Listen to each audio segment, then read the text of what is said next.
Non avevano il potere di sindacare o anche solo di sospettare che i dati di bilancio che loro andavano a processare fossero men che corretti, che è questo sostanzialmente lo snodo principale dell'accusa. La parola dopo le parti civili e il pubblico ministero è passata alla difesa nell'udienza preliminare per il processo bis di Veneto Banca, quello che vede sul banco degli accusati per associazione a delinquere finalizzata alla truffa 5 ex figure apicali, tra le quali l'ex numero 1 Vincenzo Consoli, la cui posizione però sarà presa in considerazione sabato prossimo. A rendere spontanee dichiarazioni mattinate in tribunale a Treviso è stato Renato Merlo, ex responsabile della direzione centrale pianificazione e controllo dell'Istituto di Montebelluna. Ha spiegato che lui dal 2012 si occupava delle banche estere sostanzialmente, quindi il suo ruolo nella pianificazione era solo formale, d'altronde il dottor Kais è stato coinvolto proprio perché era sostanzialmente subentrato a lui, ha spiegato quindi che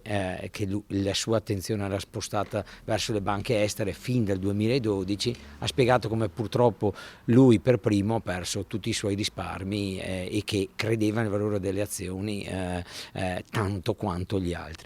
Accanto a Merlo sotto accusa ci sono il suo successore Giuseppe Cais, l'ex condirettore generale e responsabile dell'area commerciale Mosè Fagiani e l'ex direttore del settore capital management Andrea Zanatta, posizioni minori rispetto a quelle di Consoli, sottolineano i rispettivi legali per i quali sarebbe imminente se non addirittura già scattata la prescrizione. Noi non puntiamo alla prescrizione, ma che sia maturata è evidente. Questo è un processo che non può andare da nessuna parte e quindi è evidente che il giudice terrà conto anche della prescrizione. Argomento che i tanti truffati del crack Veneto Banca ben conoscono. Il giudice vediamo che sta facendo di tutto per cercare di portare avanti il più velocemente possibile il procedimento e speriamo che per la posizione chiaramente delle parti civili che si riesca ad arrivare a una sentenza di primo grado prima che espiri il termine prescrizionale. Adesso è arrivato il collo di bottiglia.